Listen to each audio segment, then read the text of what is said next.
Sejumlah media asing menyoroti pertemuan Presiden Prabowo Subianto dan Presiden China Xi Jinping di Beijing, China.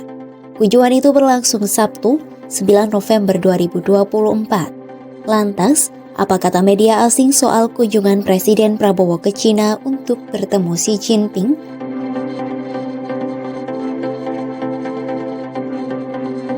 Media asing pertama yang menyoroti pertemuan Prabowo dan Xi, yakni media asal Turkiye bernama Anadolu Agency. Media tersebut memberitakan pertemuan Prabowo dan Xi dalam artikel berjudul Indonesian President Prabowo Visit China on First Overseas Trip. Dalam artikel tersebut, Prabowo disebut tiba di China dalam lawatan luar negeri pertamanya sejak dilantik pada Oktober 2024. Selain itu, Anadolu Agency juga mengabarkan rencana Prabowo yang melakukan kunjungan ke luar negeri selama 2 minggu, termasuk ke Amerika Serikat, Brazil, Peru, dan kemungkinan mengunjungi negara Timur Tengah.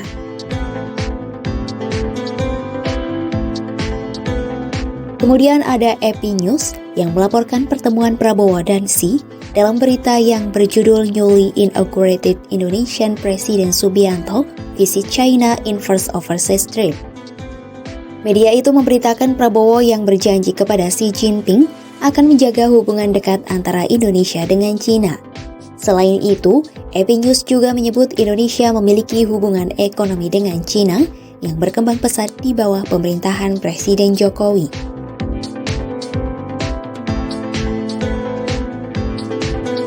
Media selanjutnya yang mengabarkan pertemuan Prabowo dan Xi adalah Reuters. Laporan Reuters itu dimuat dalam artikel yang berjudul China and Indonesia Sign Multiple Cooperation Deals. Dalam artikel tersebut, Prabowo dan Xi diberitakan menandatangani kesepakatan kerjasama dan perjanjian investasi senilai lebih dari 10 miliar dolar Amerika Serikat atau setara 156,54 triliun rupiah. Kesepakatan yang disetujui itu meliputi konservasi air, sumber daya maritim, dan pertambangan.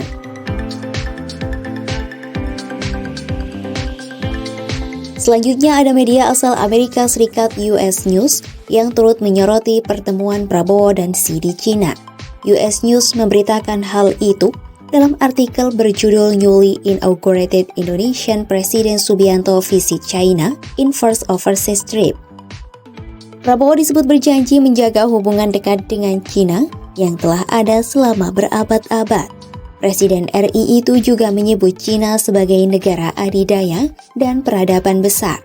Oleh karena itu, Prabowo menilai strategis hubungan Indonesia dan China dalam menjalin kemitraan di berbagai bidang sesuai situasi geopolitik dan geoekonomi saat ini.